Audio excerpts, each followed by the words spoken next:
संसद की सीढ़ियों पर चढ़ते समय ये कहा था कि मेरी सरकार गरीबों के प्रति समर्पित है और सबसे ज़्यादा अगर काम किया हमने तो देश के गरीबों के लिए किया। वो चाहे 80 करोड़ गरीबों को मुफ्त अनाज हो, 3.5 करोड़ गरीबों को मुफ्त मकान हो, 11 करोड़ से ज़्यादा शौचालय हो, 12 करोड़ से ज़्यादा नल का जल हो, 9 करोड़ 60 लाख मुफ्त में एलपीजी का कनेक्शन हो, 40 करोड़ 82 लाख लोगों के खाते में मुद्रा लोन की तरह 23 लाख करोड़ का ऋण हो, 48 करोड़ जनधन खाता हो, 5.5 करोड़ लोगों को आयुष्मान भारत का तक लाभ मिल चुका है, 220 करोड़ लोगों को कोविड का मुफ्त वैक्सीन लग चुका है, 44 करोड़ लोगों को प्रधानमंत्री बीमा सुरक्षा योजना और जीवन ज्योति सुरक्षा योजना जिसे मृत्यु पर 2 लाख का ऋण मिलता है। देश के 46 लाख हॉकर्स जो स्ट्रीट वेंडर्स हैं उनको ऋण उपलब्ध कराना, 9 साल में 7 नए इंडियन इंस्टीट्यूट ऑफ मैनेजमेंट, 7 नए IIT, 75 नए एयरपोर्ट का निर्माण, 11 करोड़ से ज़्यादा किसानों के खाते में PM किसान निधि की राशि। मैंने एक लाइन में केवल ये जिक्र कर दिया, मैं इसके विस्तार में नहीं जाऊँगा। तो जो लोग कहते हैं कि काम की केवल प्रचार होगा, कुछ लोग कहते हैं कि बड़े लोगों के लिए सरकार काम कर रही है, उन्हीं लोगों के लिए सारी चीज़ें हैं। अगर 80 करोड़ गरीबों को मुफ्त में अगर अनाज मिल रहा है तो गरीबों को मिल रहा, बड़े लोगों को नहीं मिल रहा। और अगर 3.5 करोड़ गरीबों का पक्का मकान बना है तो सबसे ज़्यादा मकान तो बिहार में बना, 50 लाख से ज़्यादा मकान तो बिहार में गरीबों का बना। इसलिए मित्रों, ये सरकार जो है यह गरीबों के प्रति समर्पित सरकार है और इससे सबसे ज़्यादा काम इस देश के गरीबों के लिए सरकार ने किया है। उसी प्रकार इस देश के अंदर सामाजिक पुनर्जागरण का, धार्मिक पुनर्जागरण, जो हमारे सांस्कृतिक चिन्ह केंद्र है उनको फिर से उसका पुनर्जागरण या पुनर्निर्माण का, वो फिर चाहे भारत के इंडिया गेट के पास सुभाष चंद्र बोस की 28 फीट ऊंची मूर्ति हो, या गुजरात के केवड़िया में सरदार वल्लभ भाई पटेल की दुनिया की सबसे बड़ी मूर्ति हो, नया संसद भवन हो, काशी विश्वनाथ कॉरिडोर का निर्माण हो, महाकाल उज्जैन के कॉरिडोर का निर्माण हो, केदारनाथ और 4 धाम का विकास हो, गुरु नानक देव जी के जन्मस्थान करतारपुर साहिब कॉरिडोर का निर्माण हो, फिर चाहे राम मंदिर की समस्या का समाधान कर और मंदिर का निर्माण का कार्य जो तेजी से चल रहा है, धारा 370 या 3 तलाक। तो मित्रों, यह मैंने केवल एक शब्द में, एक लाइन में आपको कितना काम किया है नरेंद्र मोदी की सरकार ने। यानी अगर मैं बोलना चाहूँ तो 5-6 घंटा लग जाएगा तो भी सारे कामों को गिनाना संभव नहीं। और मित्रों, चूंकि यहाँ पर व्यवसायी समाज के लोग बड़ी संख्या में बैठे हैं, तो इसमें मैं ये बताना चाहूँगा कि अगर इस देश में GST लागू हुआ, वो हिम्मत कोई दूसरा नहीं दिखा पाया। नरेंद्र मोदी थे जिन्होंने GST लागू करके दिखा दिया। 2017 में जब GST लागू हुआ उस समय केवल 68 लाख लोग रजिस्टर्ड थे। आज वो संख्या बढ़कर 1 करोड़ 40 लाख हो गई।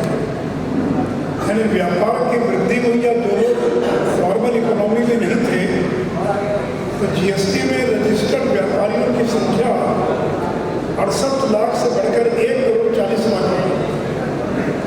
बिहार में 1,65,000 लोग रजिस्टर्ड थे, जिनकी संख्या बढ़कर 5 लाख हो गई। और जब जीएसटी लागू हुआ उस समय मासिक संग्रह कितना था? 82,000 था। और अब आज प्रति माह कितना संग्रह हो रहा है जीएसटी का? 1.5 लाख करोड़ रुपया प्रति माह ऐसा जीएसटी का संग्रह हो रहा है। सारे चेकपोस्ट खत्म हो गए। अगर चेन्नई से अगर कोई ट्रांसपोर्ट की गाड़ी चलती है माल लेकर, तो 60% समय की बचत हो गई, 60% डीजल और पेट्रोल की बचत हो गई। ये पीछे जो बातचीत कर रहे हैं, कृपया कोई बातचीत न कीजिए। अंतिम लाइन में पत्रकार जो बैठे हैं, जो पत्रकार बैठे हैं पीछे में, कृपया बातचीत मत कीजिए। और मेरा आग्रह है कि आधा घंटा 45 से 2 चलेगा, कृपया बातचीत मत कीजिए।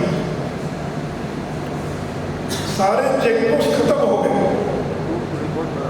और माल के मूवमेंट का एक ई-वे बिल, एक डॉक्यूमेंट पर पूरे हिंदुस्तान में कहीं भी आप माल को भेज सकते हैं। और अब तो 5 करोड़ से ज़्यादा जिसका टर्नओवर है और जो B2B व्यापार करते हैं, उनकी इलेक्ट्रॉनिक इनवॉइसिंग की व्यवस्था की गई है। और अब कोई टर्नओवर छिपा नहीं सकता है। आज अगर इनकम टैक्स का राजस्व अगर बढ़ा है, इनकम टैक्स का अगर कलेक्शन बढ़ा है, उसका सबसे बड़ा कारण है जीएसटी। अब जीएसटी में जल्दी कोई चोरी नहीं कर सकता। ये तो पहले टर्नओवर दिखाया 4 लाख या 1 करोड़ और इनकम टैक्स को दिया 20,000 रुपये। अब हर व्यापारी का सारी चीज, इनकम टैक्स हो, एक्साइज हो, कस्टम हो, जीएसटी हो, 360 डिग्री सारी चीज़ों को देख सकते हैं। और उसी का परिणाम है कि इतना ज़्यादा रेवेन्यू उसके अंदर ग्रो कर रहा है।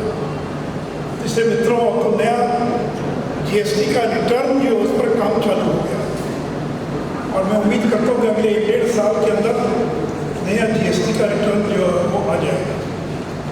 मित्रों, बैंकिंग के क्षेत्र में जो रिफॉर्म हुआ है,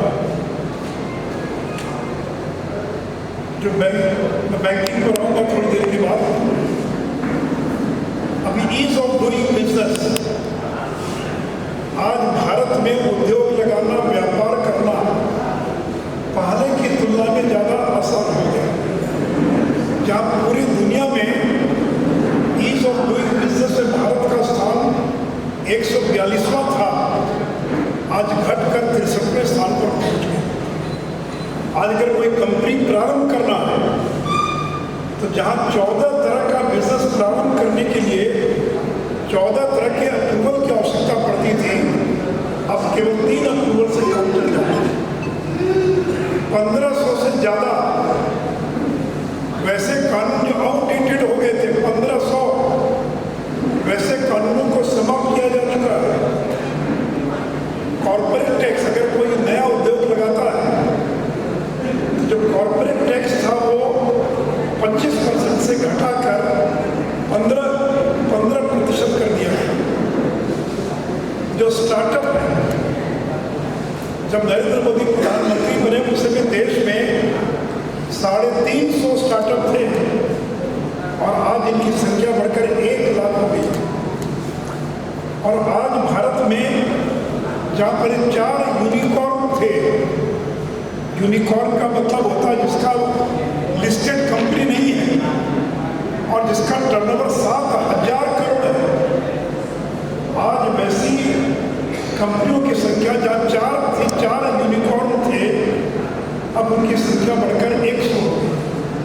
अपने बाइजू का नाम सुना है, एडटेक की कंपनी है, ऑनलाइन ट्रेनिंग देने वाली कंपनी है। आपने स्विगी का नाम सुना, का नाम सुना है, रेजर पे का नाम सुना है, ओला का नाम सुना है। 7 साल 8 साल पहले कंपनी पैदा हुई और आज उसका टर्नओवर 7,000 8,000 करोड़ रुपये से ज़्यादा है। तो ये जो माहौल बना, उस माहौल का ये परिणाम है। आज जो गुड्स का एक्सपोर्ट है, आज तक भारत रिकॉर्ड गुड्स और सर्विस इन दोनों का रिकॉर्ड निर्यात करने का काम किया है। बहुत सारे कानून थे जिसमें जेल जाने का प्रावधान था। कंपनी लॉ में बड़ी संख्या में वैसे कानूनों में जेल के प्रावधान को समाप्त किया गया, डीक्रिमिनलाइज किया गया। अभी एक बिल आ रहा पार्लियामेंट के अंदर, जन विश्वास बिल, और इस देश में सैकड़ों ऐसे कानून है कि रात को यदि फॉरेस्ट में, जंगल में कोई लालटेन लेकर चला गया तो उसको गिरफ्तार करके जेल में बंद कर दिया। तमिलनाडु में कानून है कि अगर आपकी दुकान में अगर अलग से शौचालय नहीं है तो आप पर मुकदमा दर्ज कर दिया जाए। अगर जानवर फॉरेस्ट में घुस जाए तो जानवर मालिक को पकड़ के जेल भेज दिया जाए। अगर डाकिया नशे की हालत में चिट्ठी पहुंचाने चला गया तो उसको गिरफ्तार किया जा सकता है। तो यानी अंग्रेज के जमाने के कानून, ये बात अलग है कि वो कानून लागू नहीं होता है, लेकिन किताब में तो है। कल सरकारी अधिकारी आपको डरा सकते हैं, उनको पकड़ के जेल में बंद कर देंगे। तो ये जन विश्वास बिल पार्लियामेंट के अंदर आ रहा है। उसी प्रकार पिछले एक साल में 21-22 में 1,67,000 नई कंपनियों का निबंधन हुआ है कॉर्पोरेट डिफेंस मिनिस्ट्री के अंदर। तो आखिर अगर व्यवसाय बढ़ रहा है, टर्नओवर लोगों का बढ़ रहा है, अब हम मोबाइल फ़ोन जब इस्तेमाल करते हैं, 2014 में जब नरेंद्र मोदी की सरकार बनी, 90% मोबाइल फ़ोन हिंदुस्तान के बाहर से आते थे, और आज 2022-23 में 97% mobile phone made in India है। अब इंपोर्ट नहीं होता, बल्कि भारत के अंदर 97% मोबाइल का निर्माण किया गया। 2014-15 में जहाँ 19,000 करोड़ रुपए के मोबाइल का उत्पादन हुआ, उसमें 14 गुना की वृद्धि हो गई। और पिछले साल 2,75,000 करोड़ रुपए के मोबाइल का उत्पादन हुआ इस देश के अंदर, और 75,000 करोड़ मोबाइल एक्सपोर्ट हो रहा है। अब भारत का मेड इन इंडिया मोबाइल केवल नहीं है, बल्कि भारत में बना मोबाइल ये दुनिया के बाहर उसका एक्सपोर्ट हो रहा है। पिछले साल 75,000 करोड़ रुपए के मोबाइल का एक्सपोर्ट हुआ है, और जिससे 20,000 करोड़ केवल आईफोन था। इसलिए मित्रों, जो पूरे इस देश के अंदर जो काम हुआ है, और उसी प्रकार डिजिटल क्रांति, इस दुनिया को भारत की जो एक बहुत बड़ी देन है वो डिजिटल क्रांति है। और वो डिजिटल क्रांति का जो सबसे बड़ा लाभ मिला वो गरीब आदमी को मिला है। आपको मालूम है, हर व्यक्ति का खाता खुल गया भारत में। आपको पता है, हर आदमी का आधार है, और 120 करोड़ मोबाइल फोन है इस देश में। और ये आधार, जनधन खाता और मोबाइल तीनों एक दूसरे से जुड़ा हुआ है, और से जुड़े रहने का परिणाम ये है कि सरकार को यदि कोई पैसा किसी के खाते में अगर भेजना है, एक बटन दबाया पैसा पहुंच गया। सबसे बड़ा संकट था देश के अंदर लास्ट माइल डिलीवरी। 75 साल में बहुत सरकारें आई, बहुत सारी योजना बनी, लेकिन पैसा अंतिम आदमी तक पहुंच नहीं पाता था। दलाल, बिचौलिए, मिडिलमैन, कमीशनखोरी, अब सारा का सारा पैसा सीधे खाते में जाता है, कोई बिचौलिया, कोई दलाल नहीं है। और मैं आपको ये बताना चाहूँगा कि पिछले ये जो राशन कार्ड है, इसको आधार से जोड़ दिया गया, और इसके कारण 4 करोड़ राशन कार्ड रद्द हो गया। 4 करोड़। ये तो हर जन वितरण का दुकानदार 200-400 बोगस राशन कार्ड बनवा के रखता था। एक आदमी के घर में 2-2, 3-3 राशन कार्ड थे, लोग उठा रहे थे। 4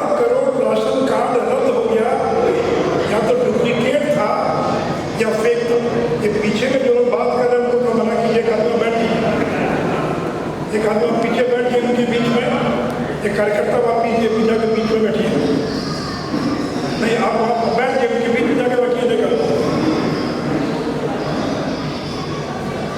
उनके बीच में एक आदमी जाकर बैठ के पत्रकारों के बीच में, अभी कोई आदमी बोल रहा बीच में बातचीत कीजिएगा। मैं बता रहा था 4 करोड़ राशन कार्ड फर्जी डुप्लीकेट देश के अंदर रद्द कर दिया।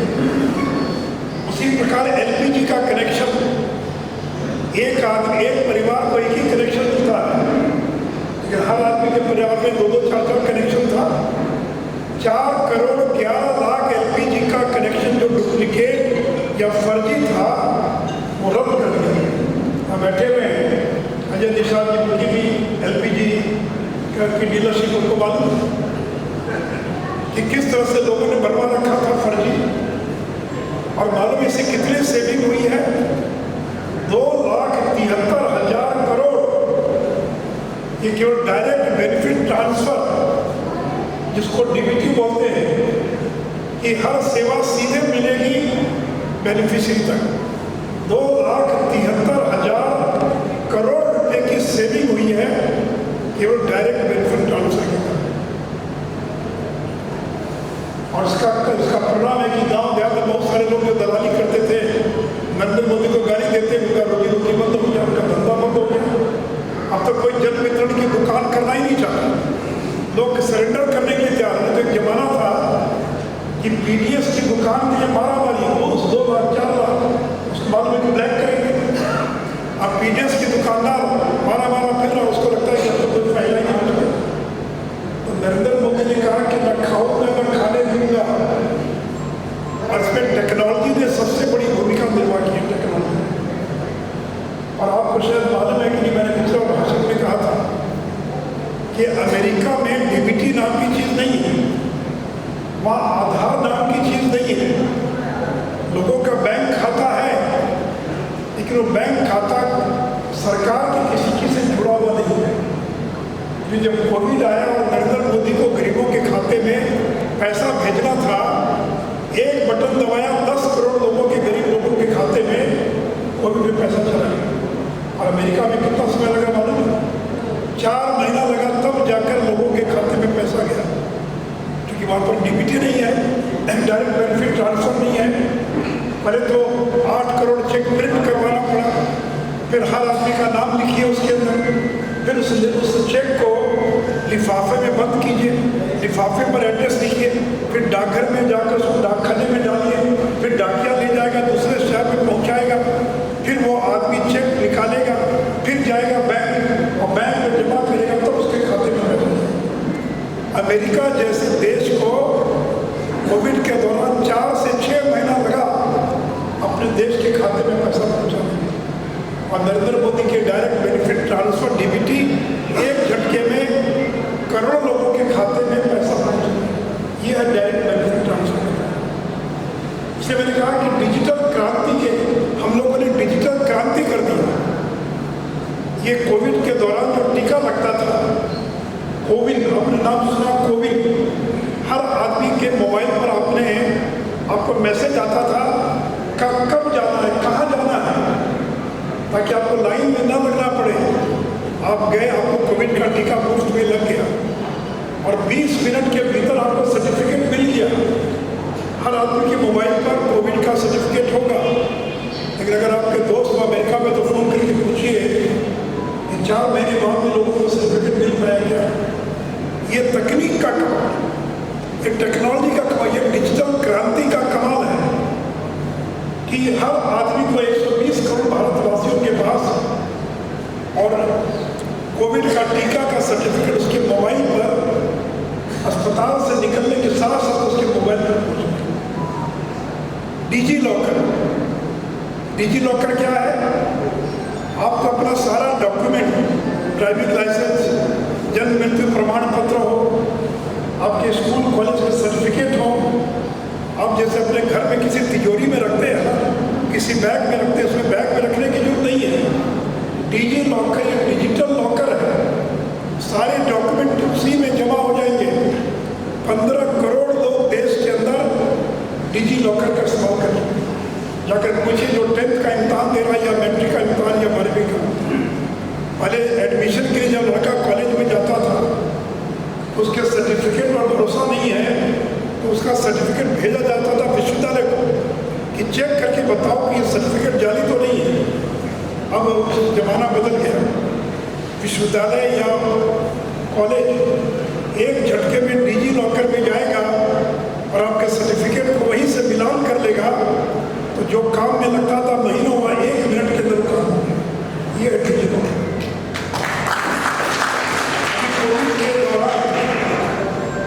मित्रों, कोविड के दौरान ई संजीवनी डॉक्टर है दिल्ली में, आपका मुजफ्फरपुर में, आपको कंसल्टेशन करना है एम्स के डॉक्टर से, किसी और डॉक्टर से, आप पटना में बैठे बैठे चेन्नई के डॉक्टर के साथ कंसल्टेशन कर सकते हैं। ई संजीवनी अभी तक 10 करोड़ से ज़्यादा लोगों ने टेली कंसल्टेशन कर लिया है। और अब तो बाकी भी जो डॉक्टर हैं उन लोगों ने कहा कि मेरे क्लिनिक में आने की जरूरत नहीं है, आप मोबाइल पर समय दे लीजिए और ई संजीवनी या जो सॉफ्टवेयर डेवलप हुआ है घर बैठे वो आपसे बातचीत करेगा वीडियो पर और आपको दवा प्रिस्क्रिप्शन लिखकर भेज देगा, आपको दवा खाना जाने की जरूरत नहीं। तो मित्रों, ये जो डिजिटल क्रांति है उसी प्रकार UPI यूनिफाइड पेमेंट इंटरफेस, मुझे पता नहीं आप बैठे क्योंकि हम बुजुर्ग लोग ज़्यादा है तो पता नहीं है कितने लोग डिजिटल पेमेंट का इस्तेमाल करते हैं, लेकिन 12 साल से लेकर 40 साल की उम्र के 90% लोग डिजिटल पेमेंट का इस्तेमाल करते हैं। और सूतापट्टी के लोग करते कि नहीं करते मुझे नहीं मालूम है, लेकिन आप अगर सब्जी बेचने वाले के पास चले जाइए तो सब्जी बेचने वाला भी QR कोड का एक कोड लगा कर बैठा है। ठेले पर जो सब्जी और फल बेच रहा है वो भी डिजिटल पेमेंट ले रहा है।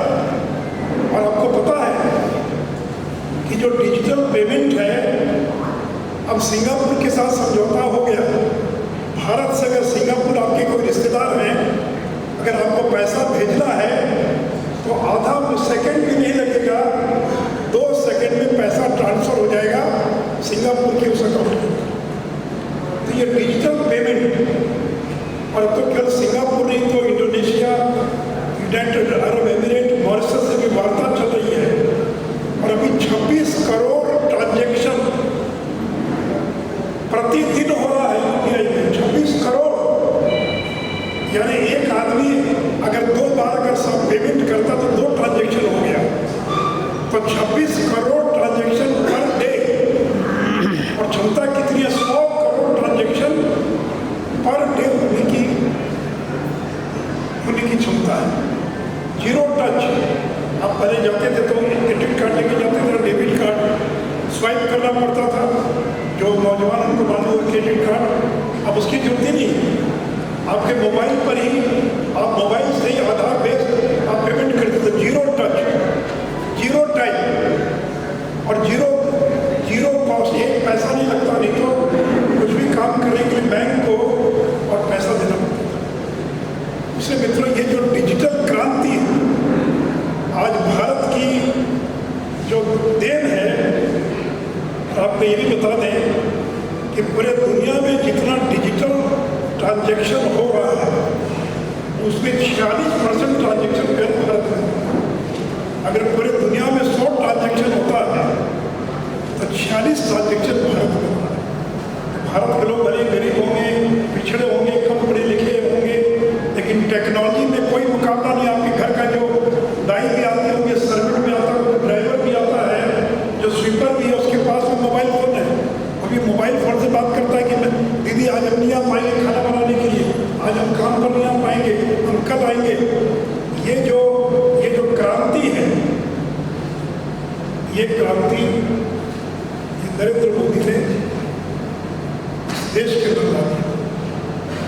अब 5G आ गया और 5G की स्पीड कितनी है? 4G से 1000 गुना ज़्यादा स्पीड है 5G की। और 6G आ रहा भारत के अंदर। पूरे दुनिया में सबसे तेज गति से 5G टेक्नोलॉजी लाने वाला देश कौन है? तो भारतवर्ष। इसलिए मित्रों, अब अब यहाँ पर बड़ी संख्या में व्यापारी हैं, मैन्युफैक्चरर्स। जिम पोर्टल सरकार ने, अब जो सरकार खरीद करती है, एक गवर्नमेंट ई मार्केट प्लेस एक पोर्टल है, वहाँ जाकर सरकार को अगर 10 गाड़ी खरीदना, मान लीजिए मारुति, तो उसमें जाकर वो डालेगा कि 10 मारुति हमको लेना है पुलिस विभाग को, तो मारुति वाला उस पोर्टल पर जाकर अपना रेट कोट करेगा। 10 लोग रेट कोट करेंगे और जो सबसे कम रेट होगा वो वहीं पर ट्रांजेक्शन पूरा हो जाएगा। जेम पोर्टल इस देश के लाखों छोटे लोग, छोटे manufacturers, micro small medium enterprises, लाखों मैन्युफैक्चरर्स में जुड़े हुए हैं। दुकानदार जो माल बेचते हैं, घर में बैठी औरत कसीदा का काम करती है, शहद का अचार बनाने का काम करती है, उसके पास समय नहीं है, ना साधन है कि वो जाकर उसकी मार्केटिंग कर सके। जेम पर जाकर अपना निबंधन कराया और अब तक 4 लाख करोड़ रुपया, 4 लाख करोड़ रुपये का व्यापार केवल जेम पोर्टल के माध्यम से हो सका है। इस देश में एक भी गांव ऐसा नहीं है, ग्राम पंचायत, जब कॉमन सर्विस सेंटर नहीं है। यहाँ पर चूंकि गांव के लोग कम बैठे, शायद नहीं मालूम होगा, हर गांव के अंदर कॉमन सर्विस सेंटर खुल गया। जब गांव का एक नौजवान बैठा है, रेलवे का रिजर्वेशन करता है, एयरलाइन उसकी बुकिंग करता है, आपका रिजल्ट आया मैट्रिक का, इंटर का, तो वहीं पर बता देता है, और भी बहुत सारा काम करता है। 5.5 लाख कॉमन सर्विस सेंटर इस देश के अंदर और प्रारंभ हो चुका है। ब्रॉडबैंड 70% गांव पंचायत में ब्रॉडबैंड की कनेक्टिविटी पहुंच चुकी है। इसलिए मित्रों, मैं केवल आपको यही बताना चाह रहा था कि भारत की अगर आज कोई देन है दुनिया को, तो ये जो डिजिटल क्रांति है, ये सबसे बड़ी देन है। मित्रों, इतने विषय हैं बताने और बोलने के लिए।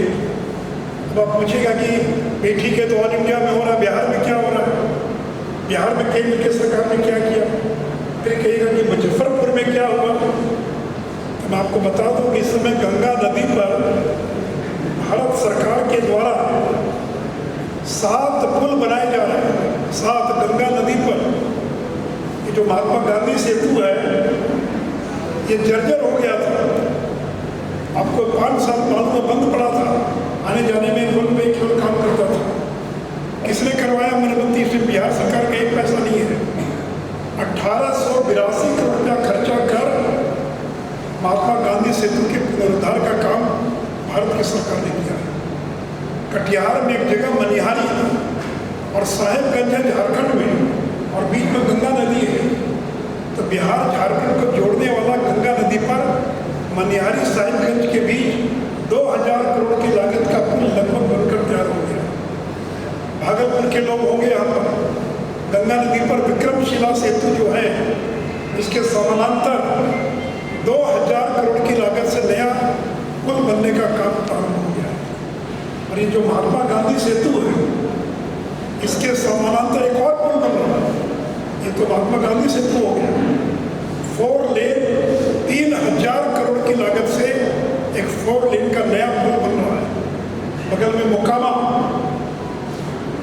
में गंगा नदी पर 6 लेन का पुल बन रहा। जब जाएगा तो आजकल पुराना पुल बंद है, उसमें पाबंदी लगी हुई है, नया पुल बन रहा है। मुंगेर में गंगा नदी पर जो पुल बनाया था नरेंद्र मोदी की सरकार ने, उसका अप्रोच रोड नहीं बन पाया था। 620 करोड़ की लागत से अप्रोच रोड का काम पिछले दिनों पूरा हो गया।